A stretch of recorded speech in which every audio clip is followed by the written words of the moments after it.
Глава 361. Предки. В эпоху рождения Чутяня варвары давно перестали существовать. Чутянь провел свое исследование этой расы. Говорят, что варвары были самыми близкими родственниками людей в древние времена, но они были смешаны с кровью животных древней эпохи. Предки варваров были очень сильны, но через несколько десятков тысяч лет зверская сила варварской крови становилась все тоньше и тоньше, поэтому раса становилась все слабее и слабее. Варвары были редкой расой на континенте, которая зависела от физической силы.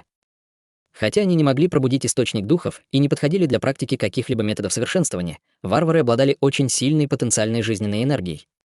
Если бы они развивали технику совершенствования без каких-либо атрибутов и довели свою физическую силу до пика, варвары все еще были бы очень сильной расой. Лекарство дикой крови было своего рода препаратом, который мог спровоцировать дикую трансформацию. Что такое дикая трансформация? Дикая трансформация была похожа на демоническую трансформацию. Когда демон адского огня вторгся в государство Грома, аура бездны превратила большое количество людей в демонов. Это позволило многим слабым людям и слабым совершенствующимся внезапно превратиться в ужасающих демонических солдат бездны, позволяя им даже угрожать культиваторам уровнями выше их. Это был эффект демонической трансформации. Дикая трансформация была похожа на демоническую трансформацию, но основа была другой. Темная энергия, вторгшаяся в форму жизни, была причиной демонической трансформации, а дикая трансформация использовала силу диких зверей, чтобы спровоцировать потенциал, позволяя развить физическую силу. Демоническая трансформация была более радикальной, поэтому ее нельзя было обратить вспять.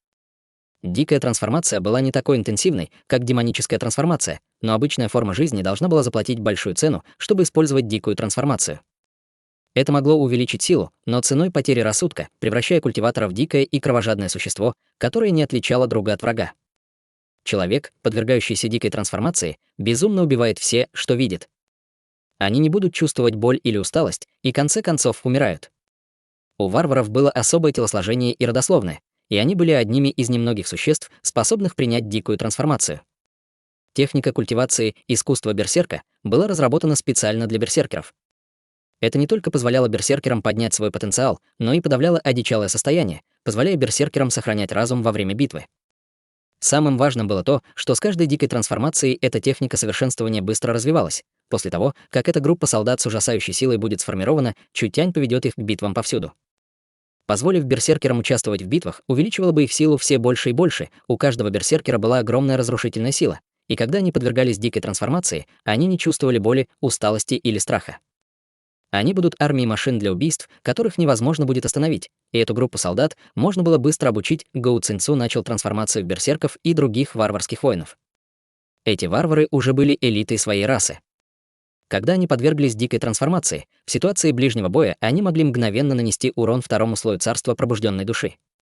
Если бы эти солдаты могли сформировать большую армию, это стало бы острым ножом в руках Комитета чудотворной торговли. Даже в воюющем королевстве это будет козырной картой, они могут даже стать более продвинутой армией. Чутянь планировал создать армию берсеркеров за 1 месяц, первоначальная стоимость создания этих берсеркеров не была низкой, и в основном были большие затраты на создание лекарства дикой крови.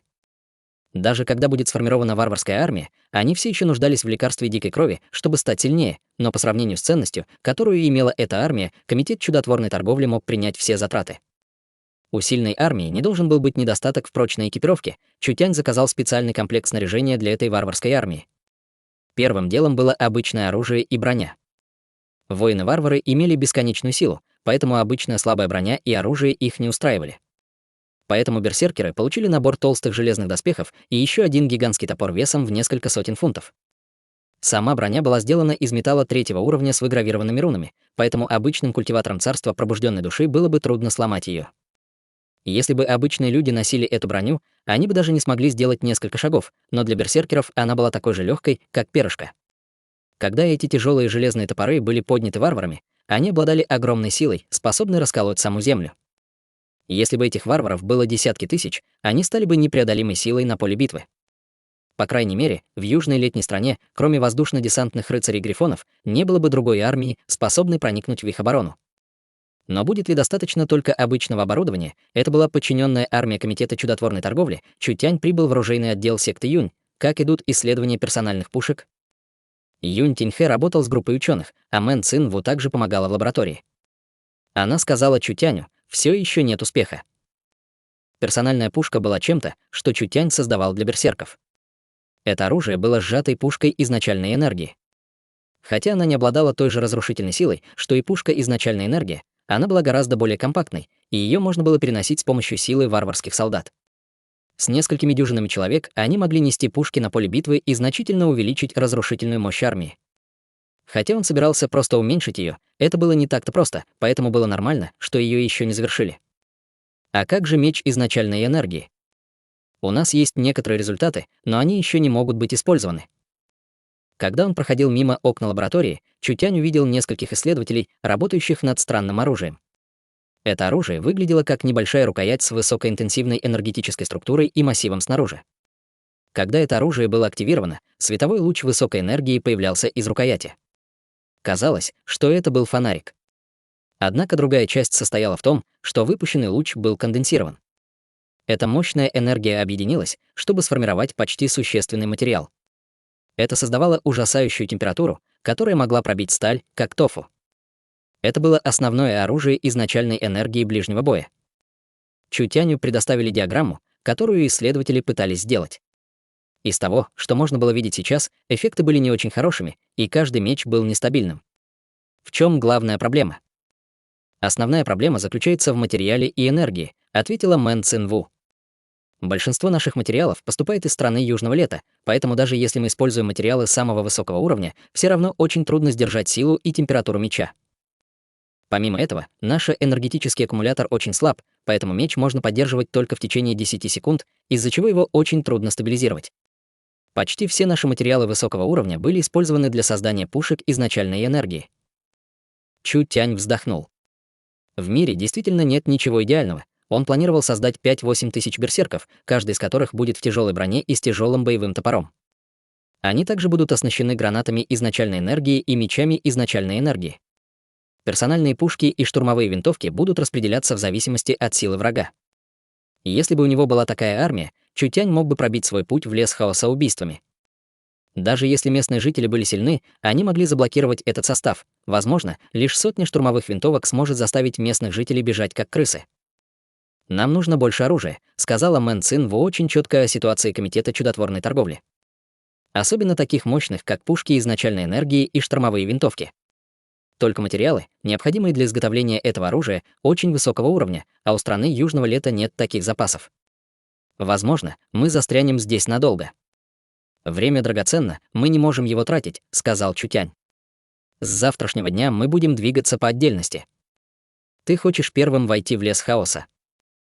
Когда Комитет чудотворной торговли еще не был готов, поход в лес хаоса, непрямое предупреждение врага, королевство Орлиного захоронения может наступить на южную летнюю страну в любое время, поэтому Чутяню приходилось готовиться заранее. Ты также остаешься в южном государстве, чтобы подготовиться к установкам на внешнем слое леса хаоса в случае войны.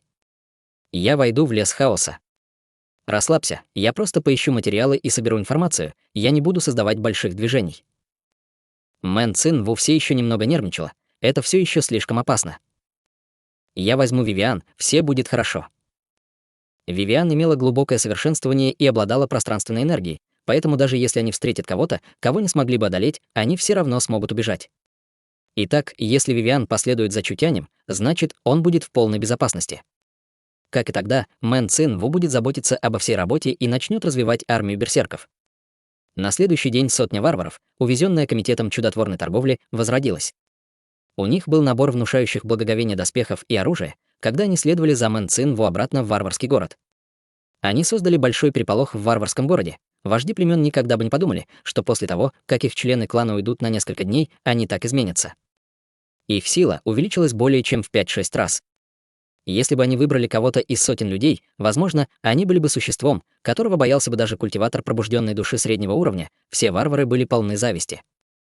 Маркиз Южного государства Мэн Цинву объявила, эти более 100 человек уже присоединились к Комитету чудотворной торговли и в настоящее время являются обученными отрядами штаба Комитета чудотворной торговли.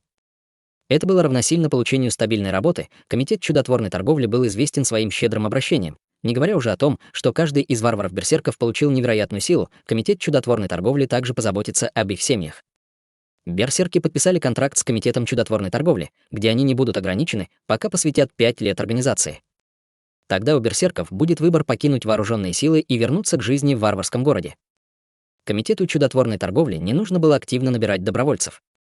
Всего за пару коротких дней несколько десятков тысяч молодых варваров умоляли стать солдатами Комитета чудотворной торговли.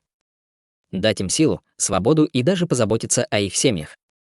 Для варваров это была невероятная возможность. Конечно, Комитет чудотворной торговли не будет вежливым. Мэн Цин использовала свой статус маркиза Южного государства, чтобы объявить: любой, кому удастся развить искусство берсерка, сможет присоединиться к армии Комитета чудотворной торговли и принять превращение в берсерка. Как только появилась новость, всего за 2 коротких дня число людей в резервах берсерков превысило 1000. Комитет чудотворной торговли производил лекарства дикой крови в большом объеме, едва удовлетворяя спрос с предложением. Однако из-за растущего числа людей в армии и использования материалов для лекарства дикой крови, этот процесс не может быть завершена за короткий период времени. В недавнее время Мэн Цин Ву была главной, а Чу Тянь не появлялся уже несколько дней. Только высокопоставленные члены Комитета чудотворной торговли знали, что он уже покинул Южное государство и направился в неизвестный регион на юге.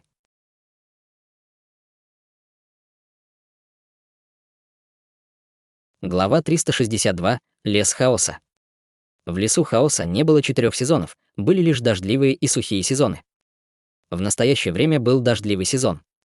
Теплый и влажный воздушный поток дул над западными горами, заполняя весь лес хаоса.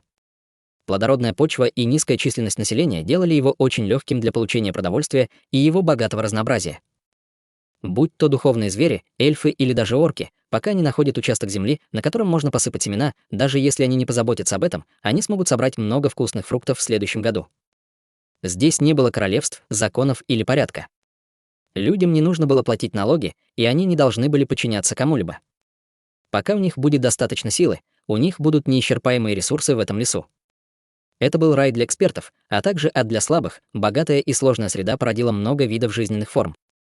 От странных рас древней эпохи до зверей современной эпохи. От древних драконов до грациозных эльфов все они считали лес хаоса своим идеальным домом. Хотя ресурсов здесь было достаточно, чтобы поддержать в 100 раз больше населения, это было место, в котором боевые действия были неизбежны. Люди, сражающиеся против людей, люди, сражающиеся против зверей, и звери, сражающиеся против зверей — это была весьма нормальная сцена для леса хаоса. Желание было бесконечным.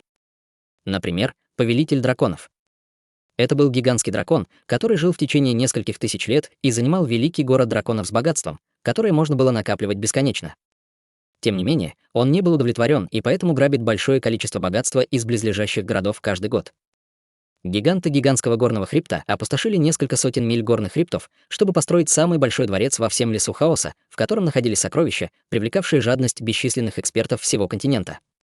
Эльфийский король управлял советом эльфов, одновременно контролируя несколько десятков эльфийских городов и объединяя несколько десятков средних и малых держав. Они стали одним из самых сильных союзов во всем лесу и контролировали древние знания и мудрость. Прекрасная королева морских рас построила город в океане. Протянувшись от дальнего западного побережья до центра леса хаоса, она попыталась взять все сокровища на суше и на море для себя. Все эти разные силы, которые не уступали пиковым враждующим королевствам, ожесточенно исследовали лес хаоса. Всегда было бесконечное сражение и борьба, поскольку силы взаимодействовали друг с другом, заставляя лес хаоса быть в смятении. Сильные будут расти и конкурировать друг с другом. Слабые могли только подчиниться, многие слабые люди пытались скрыться и следовать законам темного леса. Никто не знал, сколько неизвестных секретов и сил было скрыто в этом древнем лесу. Район леса хаоса не сильно пострадал от сезона дождей, но все еще был влажным и теплым. Это был дикий регион с низкой степенью развития. Корни гигантских деревьев переплетались, и можно было найти различные виды растений и грибов. Было много ядовитых змей, цветов и трав, наполняющих каждый уголок этого места опасностью. В центре этих пышных джунглей был участок открытого пространства. Казалось, это логово демона, вокруг которого ползут несколько десятков гигантских ящериц. Каждый из них испускал ужасающую ауру. Они были покрыты изумрудными чешуйками, которые отражали свет, создавая впечатление, будто они сделаны из изумруда.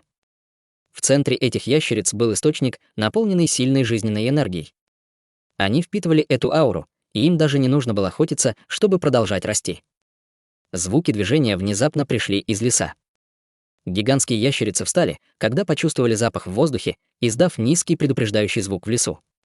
Тот куст, полный ягод, начал дрожать, и несколько волн несравненно острого цемеча вылетели. Они мгновенно пронзили сверкающие чешуйки гигантских ящериц, что привело к травмам нескольких из них. Рев.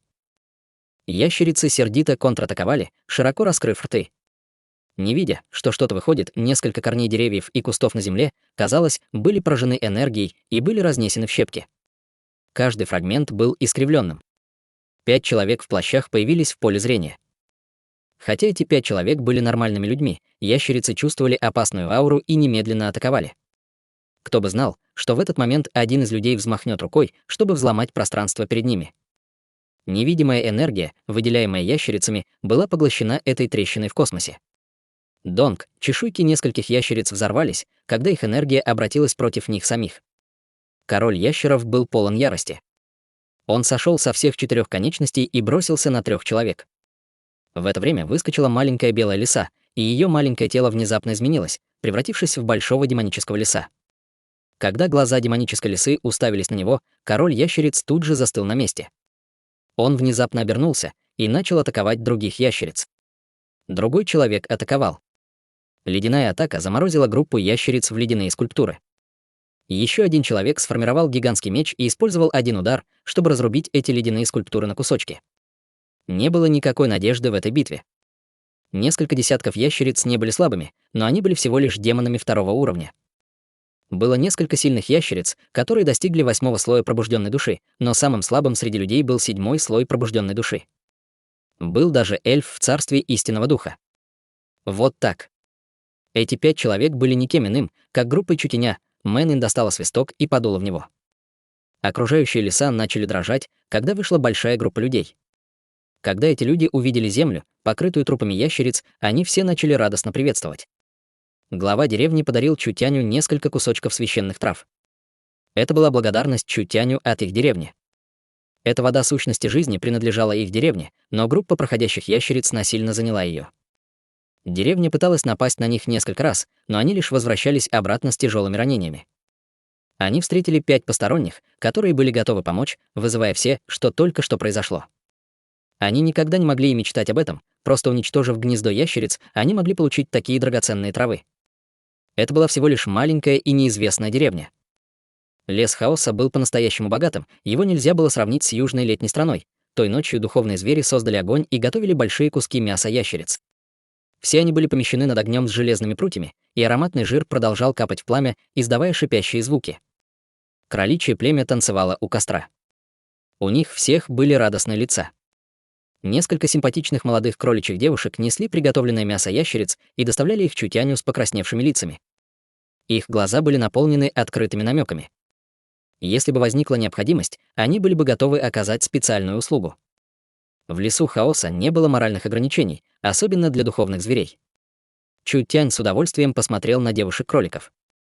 Судя по всему, кроличья раса соответствовала человеческим стандартам красоты, не будучи покрытыми мехом, как некоторые духовные звери. У этих духовных зверей не было много отличий от людей. Они имели длинные пушистые хвосты, кроличьи уши и дней. У кроличьей расы был стиль экзотической красоты. Эти молодые кроличьи девочки были явно выбраны главой деревни, чтобы угодить этим людям. Чутянь попросил нескольких молодых кроличьих девчонок выпить с ним и разузнать информацию. Мэн-ин использовала кухонный массив изначальной энергии для приготовления мяса. Вкус этого мяса неплох. В самом деле, я чувствую, что он немного жестковат. У нескольких людей были рты, покрытые маслом, и лисенок уже захватил несколько килограммов вареного мяса. Их окружали кроличье племя, вкусно приготовленное мясо и уникальное фруктовое вино. В этой затонувшей деревне у всего был особенный вкус, по крайней мере, такой, которого не было в человеческом царстве. На этот раз пришло 5 человек. Чэнь Бинюй, Дун Фанхааран и Вивиан пришли в качестве телохранителей. Только Мэн-ин была здесь просто, чтобы повеселиться. Чутянь уже был культиватором пробужденной души высокого уровня, находясь в 8-м слое пробужденной души. Мэнин только что прорвалась в 7-й слой пробужденной души 2 дня назад, лишь немного позже, чем Нангонг Юнь, и быстрее, чем Мэн Цин Ву и другие. Из-за сильных просьб Вивиан Чутянь также взял ее с собой в качестве награды за ее усердное совершенствование в течение нескольких дней. Они прибыли лишь во внешнюю область леса хаоса. Лес хаоса был очень большим, по крайней мере в несколько десятков раз больше, чем южная летняя страна. Хотя эта область была в основном покрыта лесным хозяйством, это были не все леса. Были также пустыни, пляжи и болота. Кроме того, плотность населения леса хаоса не могла сравниться с южной летней страной, и их количество демонов было в несколько раз выше. Это было потому, что лес хаоса был слишком велик. Вивиан не могла сказать ему ясно о ситуации здесь, она могла только описать эти большие силы. Что касается малых и скрытых способностей, не говоря уже о том, что она редко выходила, даже эльфийский старейшина не сможет описать это ясно. Мэнин проглотила кусок вареного мяса. Как мы можем создать базу в лесу хаоса? Есть ли необходимость говорить об этом? Конечно, путем грабежа города, сказала Вивиан, даже не задумываясь. Лес хаоса усеян десятками тысяч городов, которые в основном построены на духовных венах с богатой духовной энергией, создавая богатые продукты и безопасную среду. Пока мы ограбим город, мы сможем стать его повелителем и развивать власть, управляя городом. Для такой маленькой деревни, как эта, она очень подвижна и не может создать себе имя. Мэнин была очень заинтересована. Чего же мы ждем? Мы должны просто пойти и захватить город. Чутянь закатил глаза. Если бы захватывать города было так просто, лес хаоса уже был бы объединен. Правильно.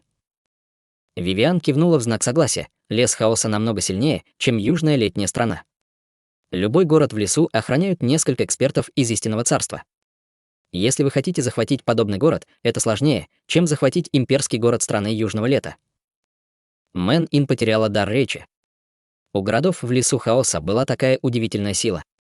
При нынешней силе Комитета чудотворной торговли они не смогут их захватить. Даже если они это сделают, они не смогут защитить его. В конце концов, в этом районе разделение различных рас также было очень хаотичным. Вивиан со вздохом сказала: «Жаль, что я все еще молода, иначе я могла бы попросить моего королевского отца дать мне эльфийский город». Пуф, эти люди почти выплюнули то, что было у них во рту. Чутянь в шоке посмотрел на Вивиан. Хотя он знал, что статус Вивиан не был низким, он никогда не думал, что он будет настолько высоким. Может быть, ее отец был эльфийским королем. Но сейчас, похоже, нет никакой надежды. Я ушла из дома, чтобы получить опыт, но этот вопрос должен быть одобрен советом. С этим пятном совет не одобрит это.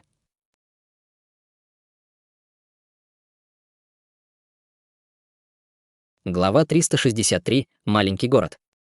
Так что, если Вивиан может попросить город, эльфы изолировали себя и особенно боялись людей. Они не позволяют людям жить в эльфийских городах, и они не позволят людям управлять своими городами. Проживание Чутяня в эльфийском городе было скорее сдерживающим фактором. Окружающая среда леса хаоса отличалась от южной летней страны. Если бы кулак не был достаточно крепким, они не смогли бы остаться, независимо от того, сколько людей у них было. Это было также причиной, по которой Чутянь не спешит искать союзников.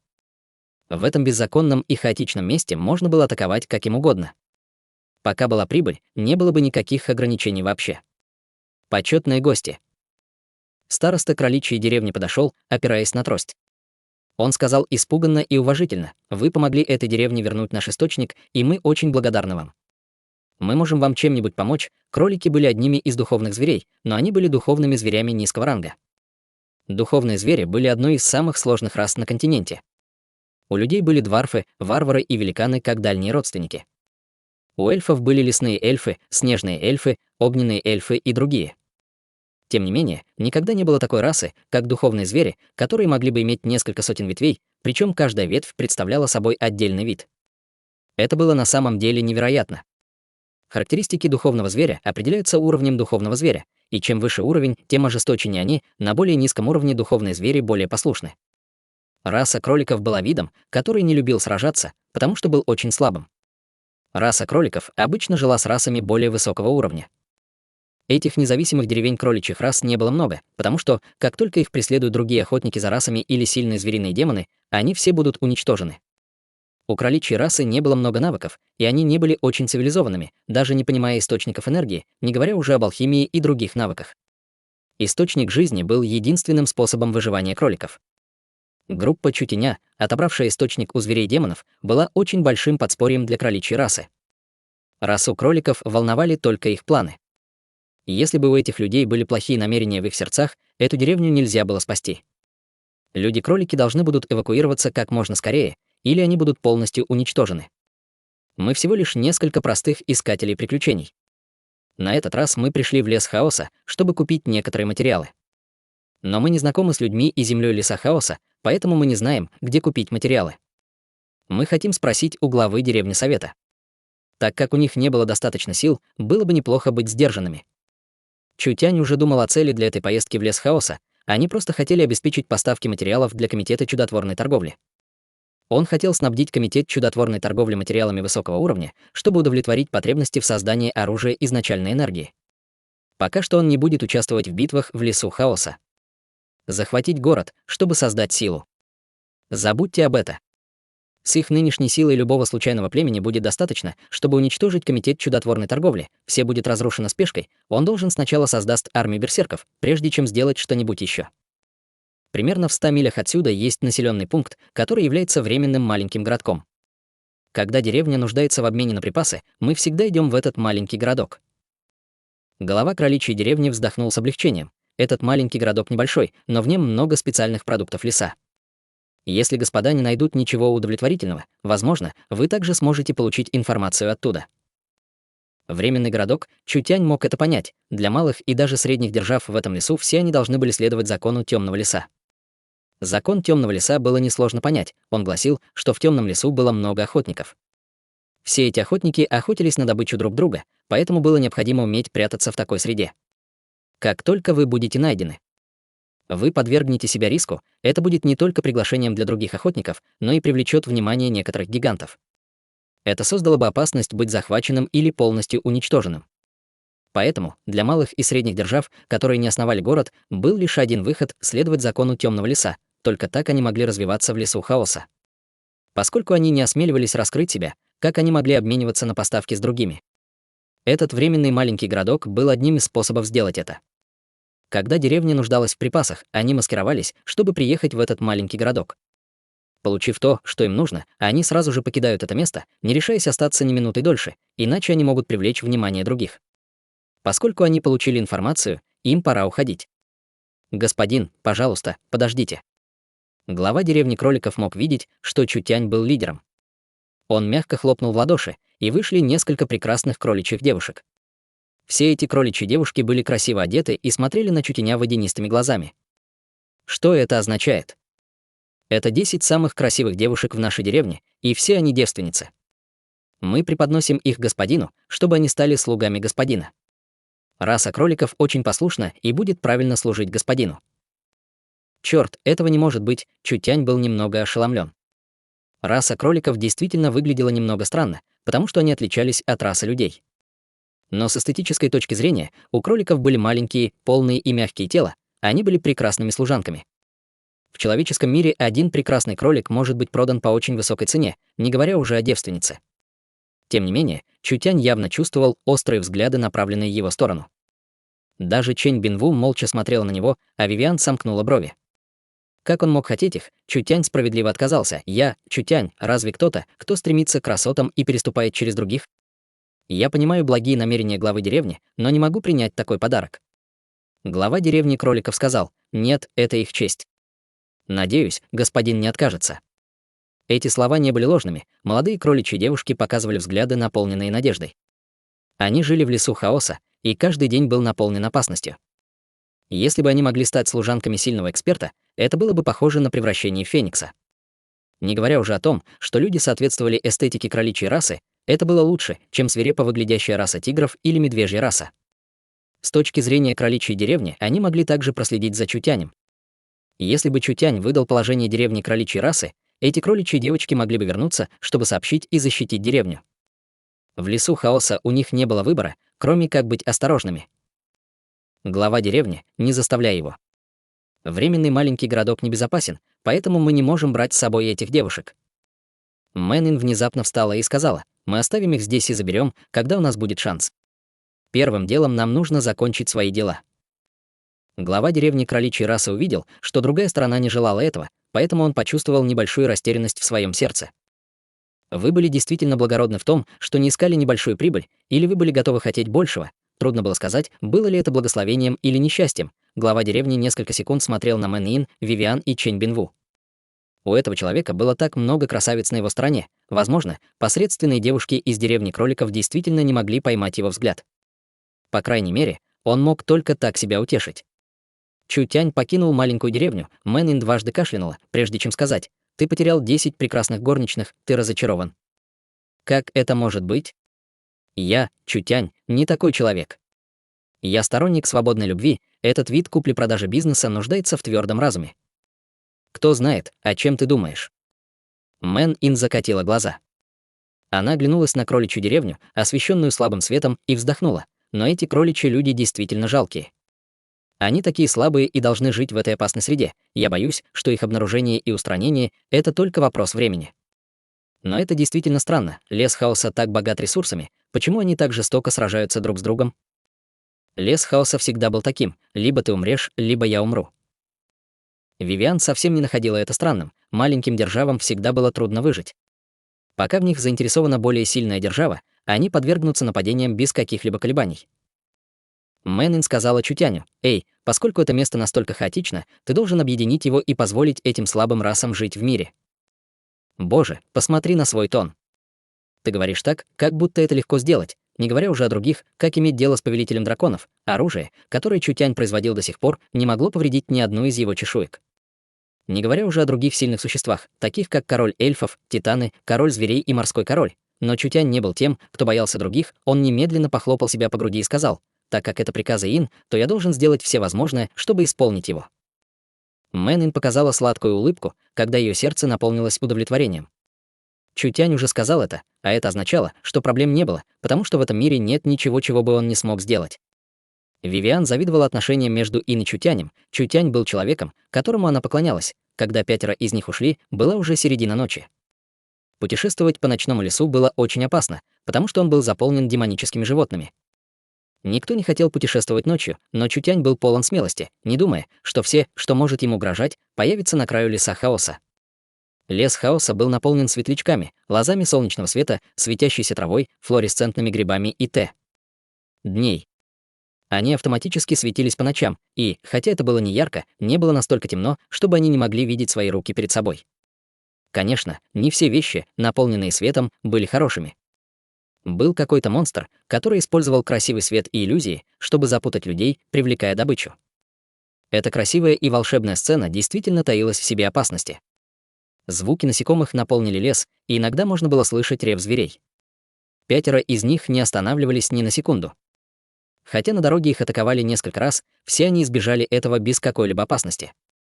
Наконец они прибыли к месту назначения ранним утром. Розовые облака накрыли лес, словно пламя, и легкий золотой солнечный свет покрыл маленький городок, который сливался с густым лесом вокруг него. Если бы не глава деревни расы кроликов, даже если бы они подошли к нему, они бы не узнали, что там спрятан маленький город. Он был полностью спрятан, покрыт зелеными лозами, почти становясь частью леса.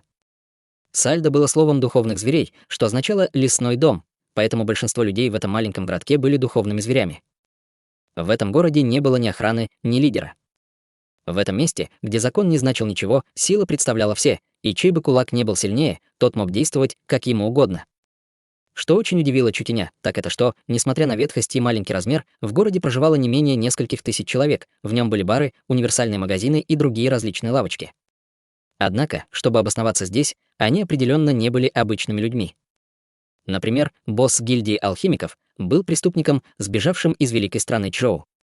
Алхимические навыки этого человека были очень умелыми. Он создал яд, убивший 300 человек из вражеского благородного клана, что заставило его бежать из великой страны Чжоу в лес хаоса.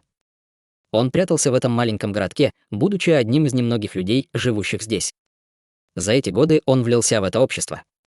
Поскольку алхимики были здесь очень редкими, когда болели важные люди разных деревень, все они приходили к нему на лечение. Поэтому всего за несколько лет этот парень набрал много учениц женского пола, которые все имели исключительную красоту. Эти ученицы лишь изучали простые медицинские знания, помогая днем и удовлетворяя его желания ночью. Когда клиенту нравилась одна из них, он мог свободно использовать их, что стало бы дополнительной платой, добавляемой к их медицинской оплате. Были времена, когда этот доход был выше, чем доход за лечение. Эти девушки не имели никакого имущества и должны были терпеть мучения в течение всего дня, но они были довольны своими хозяевами и своим образом жизни. Если бы не маленький статус их хозяина, как они могли бы наполнить свои желудки и жить безопасной жизнью? Ведь рабы здесь ничем не отличались от жуков. Алкоголь, табак, наркотики, рабы, насилие и торговля сексом — этот маленький городок был лишь небольшой частью леса хаоса, но он представлял наиболее распространенную ситуацию леса хаоса.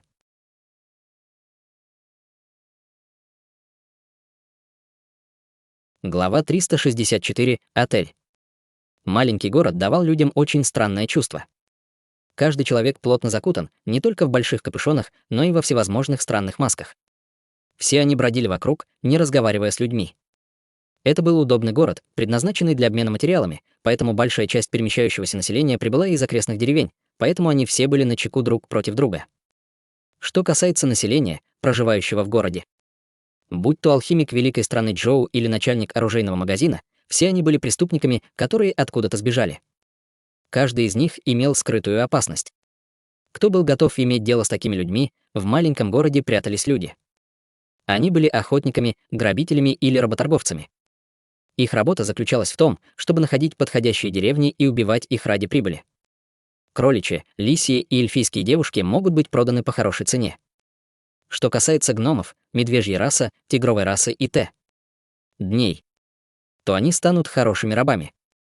Лес хаоса был богат, и даже в самой маленькой деревне хранилось несколько сокровищ. Поэтому грабежи и забой были самым быстрым способом разбогатеть. Здесь не было никаких законов или правил, кто мог бы противостоять такого рода соблазну. Окруженный всей этой опасностью, маленький городок в лесу хаоса отличался от города цивилизованной страны. Приходить сюда каждый раз было очень опасно.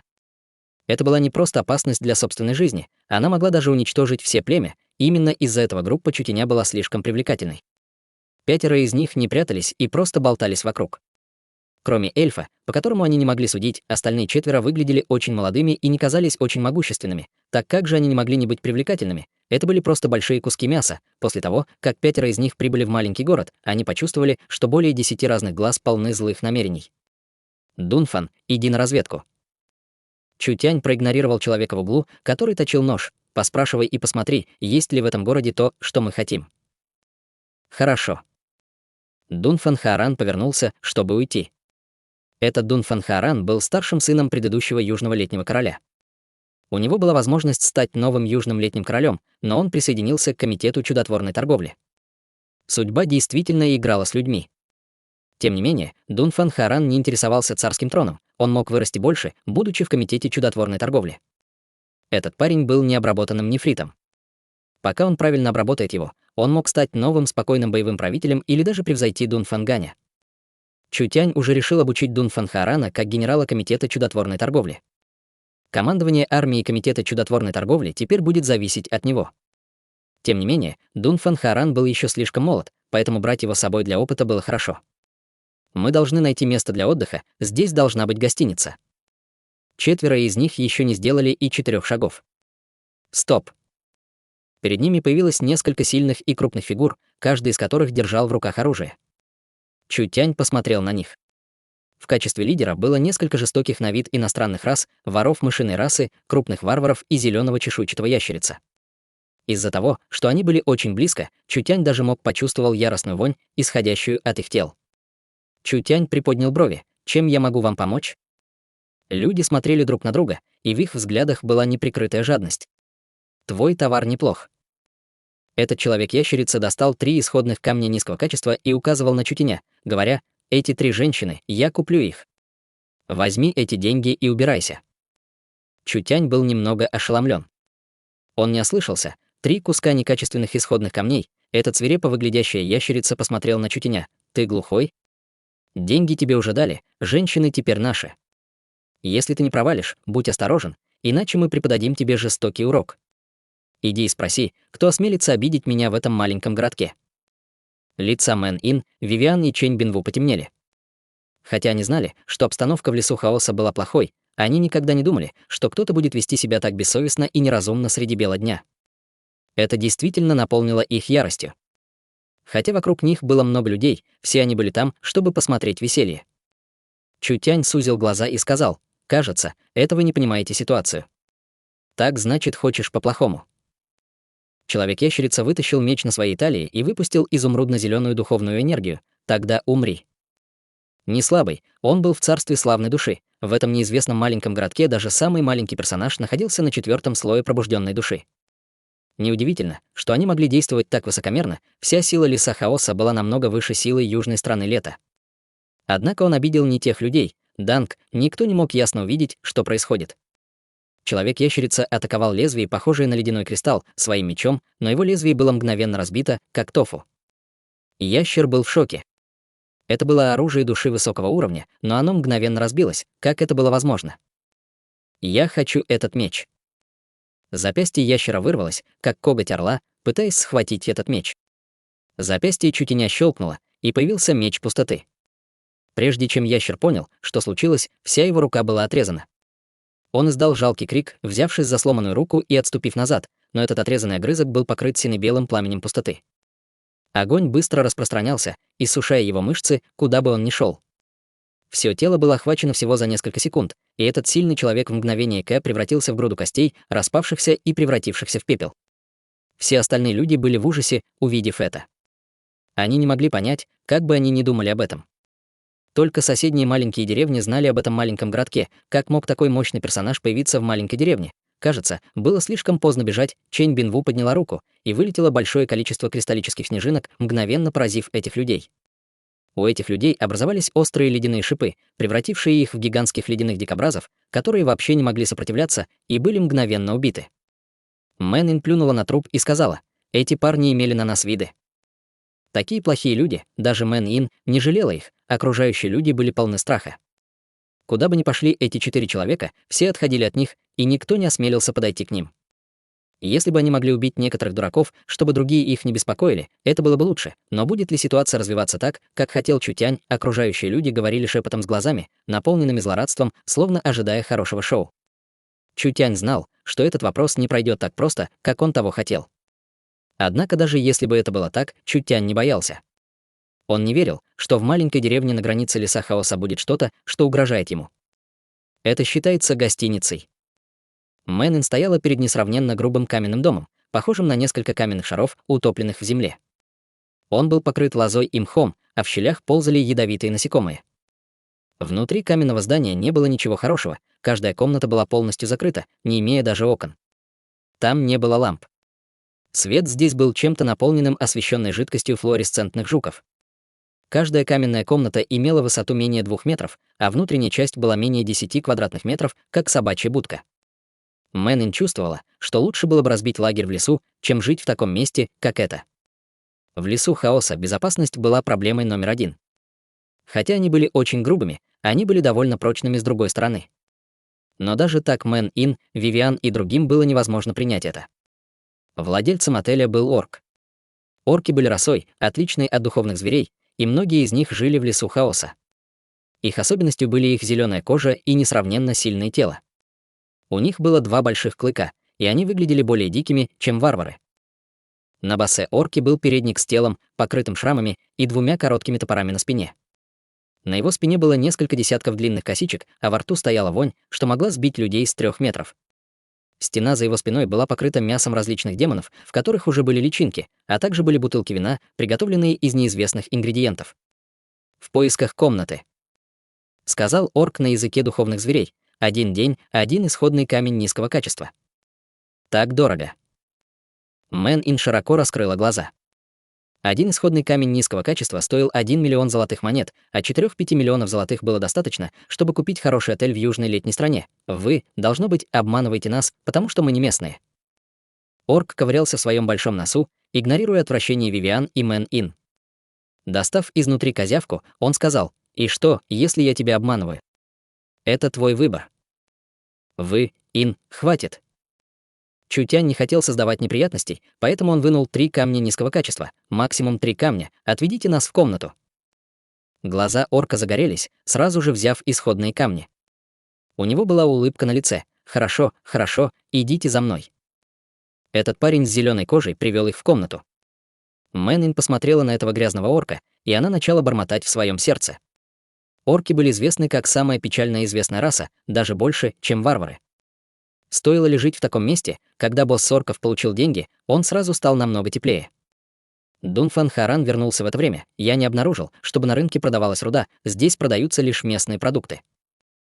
Было ли это бесполезным путешествием? Им даже пришлось жить в этом проклятом месте. Это совсем не странно. Навыки по переработке оружия в небольшом городе низкие, поэтому они не могут иметь возможность добывать руду высокого уровня, даже если найдут их. Даже если они смогут собрать ее, они не смогут ее усовершенствовать. Чутянь покачал головой, сказав: «По крайней мере, это не бесплодное путешествие. Мы сможем получить больше информации в этом маленьком городке и, возможно, даже найти ближайший город». Пока они разговаривали, Босс орков вернулся с грязным подносом. Он тепло поставил его перед всеми, и они увидели, что есть бутылка вина и несколько черных кусков мяса зверя. Босс взял свою жирную и грязную руку и дважды потер ее об грязный фартук. Он широко улыбнулся, показывая свои пугающие желтые зубы. «Почетный гость, пожалуйста, попробуйте, это вино нашего клана орков. Это бесплатно, и вам обязательно понравится». Сказав это, он лично налил чашку и отдал ее Чутяню. Чутянь посмотрел на мутную жидкость в чашке, и выражение его лица стало странным. Босс орков был очень рассержен. Отказ от вина дружбы — очень серьезное преступление. «Старый брат, все в порядке, если ты травишь вино», — сказал Чутянь голосом, полным отвращения, «но ты можешь, по крайней мере, использовать вино лучшего качества. Если вы дашь такое грязное вино, кто, по-твоему, выпьет это?» Босс орков был шокирован. Он купил этот яд у городского алхимика, и ему пообещали, что он не проскочит. Было много иностранных гостей, которые были отравлены до смерти боссом орков, так как этот парень мог видеть сквозь это. «Ты смеешь отвергать доброту?» Босс орков бросил чашку вниз и вытащил два своих коротких топора. Яростным голосом он сказал: «Я позволю вам увидеть последствия отказа от доброй воли орка». Грубая сила, после того, как хитрость не удалась, Дун Фан Харан атаковал, и босса орков выслали за дверь. Настолько мощно, босс орков быстро встал. Прежде чем он успел что-то сказать, стрела пронзила каменную стену и проникла в грудь босса орков. Какого дьявола? Откуда взялась эта стрела? Босс орков даже не понял, как умер. Все больше и больше стрел проникало через стены со всех сторон, дико стреляя по людям внутри отеля. Было ясно, что люди, стреляющие снаружи гостиницы, хотели убить людей внутри. Группа из 5 человек чувствовала, что это было очень странно. Кто, черт возьми, стрелял на улице? Может ли это место стать еще более хаотичным? Я сделаю это. Вивиан открыла проход в пространстве и вывела всех из отеля.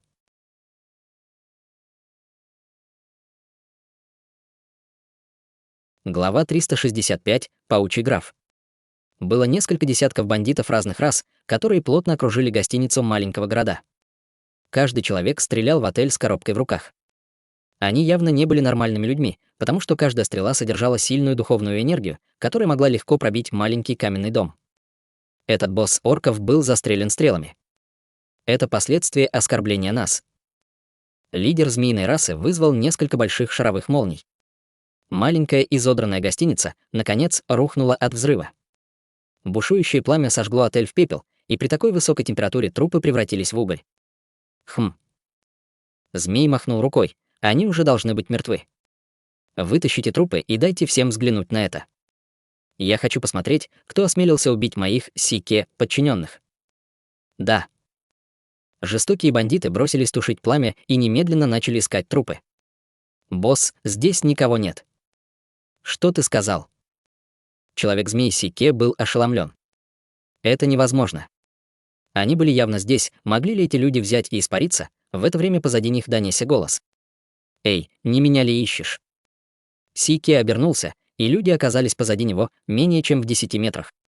Как будто они стояли там давным-давно, но Сике их вообще не заметил. Эти 4 человека и 1 эльф. Разве это не те, кто оскорбил его людей? Теперь они странным образом появились позади него целые и невредимые. Мэнин посмотрела на другую сторону и сказал с отвращением: «Что это за раса? Они даже уродливее предыдущих». Раса змей не была духовными зверями, а собственной расой. Нижняя половина их тела была телом змеи, а верхняя половина была человеческой, но их кожа все еще была покрыта мелкими чешуйками. Его глаза были тусклыми и холодными, его голос был низким и онемелым, и его язык также был раздвоен, поэтому он выглядел очень уродливым. Эти ребята должны быть в той же группе, что и та ящерица. У этой пестрой команды были всевозможные расы. Очевидно, это была группа бандитов, которые доминировали в этом районе. Черт побери, вы осмелились играть трюки со мной. Чутянь показал насмешливое лицо. Трюки с тобой? Вы недостойны. Раздвоенный язык Сике выскочил наружу, когда его змеиные глаза наполнились яростью. Ты знаешь, кто я? Ты думаешь, для меня важно, кто ты, черт возьми, такой? Чутянь нетерпеливо махнул рукой. Он действительно громкий, кто-нибудь может заставить его заткнуться. Чэнь Бинву и Дун Фан Харан вышли вперед. Сике вытянул трезубец. Ты смеешь бросать вызов великому Сике, полагаясь лишь на свои силенки? Переоценивая свои силы, означает смерть. Трехметровый хвост Сике ударил по земле, и он прыгнул в воздух. Он бросился вперед, словно зеленый метеор, с появлением источника духа темно-зеленой ядовитой змеи, окружившей его зеленым ядовитым облаком. Ядовитый атрибут источника духа, с этим источником духа было немного трудно иметь дело, но этот человек-змей был только в 7-м слое пробужденной души. Хотя он мог считаться в царстве истинной души и мог быть старшим старейшиной, если бы его поместили в 3 великих клана в южной летней стране, встретив группу Чутиана, его можно было считать только несчастным. Наконец Чэнь Бинву прямо схватила трезубец. Си-Ке показал зловещую холодную улыбку. «Сдохни!» Большое количество зеленого яда вырвалось из трезубца и мгновенно обрызгало Чэнь Бинву. Этот яд обладал сильной разъедающей способностью, которая могла легко разъесть защитную духовную энергию культиватора царства истинной души. Эта девушка действительно схватила эту атаку, она ничем не отличалась от мертвого человека. Кто бы мог подумать, что у Чэнь Бинву вообще не будет никакой реакции. Это был сильный разъедающий яд, но он не мог разъесть тело бессмертного звездного света и вообще не мог ранить Чэнь Бинву. Вместо этого Чэнь Бинву выпустила холодную энергию, которая запечатала весь яд. Холодный лед распространялся по трезубцу, двигаясь к телу змея. Человек-змей начал отступать, когда увидел, что дело плохо. «Ах!» — раздался жалкий крик. Си-Ке отступил, но пара замороженных рук, удерживающих трезубец, разбилась на куски и упала на землю. Руки этого парня были повреждены, все были в шоке. Си-Ке не был слаб, но он легко был побежден человеческой девушкой, которая даже не использовала всю свою силу. Это означало, что сила этого человека намного превосходила всех здесь. Ты. Если ты посмеешь убить меня, ты обязательно пожалеешь об этом. Си-Ке отступил в ужасе. Источник духа Дунфан-Харана превратился в пылающий гигантский меч. Шагнув, он вылетел, и сияние меча мгновенно появилось перед Си-Ке. «Стойте! Я подчиненный великого паучьего графа Кануна». Он даже не успел договорить до конца. Атака Дунфан-Харана уже прошла через него, и ужасающее сияние меча не просто разрезало его тело пополам, оно превратило его в груду плоти. Был также глубокий след, который сформировался в земле. Босс мертв. Всем бежать. Эта группа лакеев обычно издевается над людьми только в маленьких деревнях. Как они могли когда-либо встретить такого могущественного человека, они были напуганы до усрачки в одно мгновение. Чэн Бинву и Дунфан-Харан бросились вперед. Был ряд жалких криков и просьбы милости, но через несколько секунд все вопли затихли. Если они не превратились в ледяные скульптуры, они превратились в груды плоти. Короче говоря, там не осталось ни одного человека. Си-Ке мертв. Эта группа была явно местными хулиганами. Когда Человек-змей и его подчиненные были убиты, другие люди в маленьком городке показали испуганные взгляды. Все успокойтесь. Чутянь чувствовал себя очень хорошо. Он поднял руки и сказал: «Вам не нужно благодарить меня или поклоняться мне. Спасать людей от зла и наказывать нечестивых — это то, что я должен делать». Вивиан с сомнением сказала: «Старший брат Чутянь, они, вероятно, не хотят благодарить нас». Почему? Чутянь был немного ошеломлен. Когда он оглянулся на толпу, он увидел, что эти люди не плакали от радости, а, скорее, все они демонстрировали взгляды, наполненные ужасом. Си-Ке был убит. Этот маленький город закончен, этот маленький город закончен. Чёрт, откуда взялись эти люди? Нам было так трудно основать этот маленький городок, но теперь он будет разрушен. Быстро уходи. Мы не можем противостоять ярости Кануна. Эти люди не чувствовали никакой радости, скорее они чувствовали, что катастрофа неизбежна. Они смотрели на группу Чутеня, но у них не было радости в глазах, скорее они были наполнены гневом. Если бы не разница в силе, они бы уже связали их, чтобы просить прощения у Кануна. Что здесь происходит? Мэнин почесала голову. Может быть, убив этих плохих людей, мы были неправы. Где здесь логика? Когда она увидела глаза, наполненные гневом, страхом и обвинениями. Мэнин чувствовала, что ее собственные взгляды на жизнь были подорваны, убивать плохих людей теперь считается ошибкой, Чутянь сжал брови. Эти парни не казались простыми. Построение власти Леса Хаоса было структурировано, и эти парни могли находиться под другой силой, чтобы они могли действовать так безудержно в этом маленьком городке. Причина, по которой маленький город не был давно разрушен, может быть из-за защиты этой силы. Ты не можешь винить их. Чутянь похлопал Мэн-Ин по плечу. Этим слабым силам было трудно сформировать маленький город, и многие деревни зависят от этого маленького города для выживания. Теперь, когда они не смогут защитить его, они, конечно же, возненавидят нас. Что мы сделали не так? Мы тоже не сделали ошибки. Чутянь пожал плечами. можем ли мы просто позволить им запугивать нас и проглотить этот гнев? Это не мой стиль. Тебе не нужно слишком много думать. В этом мире есть много вещей, которые трудно классифицировать как правильные или неправильные. Мы должны найти место этих парней и посмотреть, сможем ли мы найти какие-либо подсказки. Лучше всего, если мы четко исследуем количество змей, я не хочу создавать проблемы без какой-либо информации. Кем был этот паучий граф Канун, Вивиан не слышал о нем раньше, поэтому он не должен быть никем важным. Группа Сики работала в лесу хаоса, но после встречи с паучьим графом они стали его подчиненными. Они были сборщиками графа в этом маленьком городке, собирая деньги на охрану и другие сборы. Конечно, большая часть этих денег была перемещена вверх. В таком месте, как лес хаоса, невозможно выжить без достаточно сильной защиты. Слава паучьего графа Кануна была немаленькой. Именно его слава защищала этот маленький город от вторжения посторонних.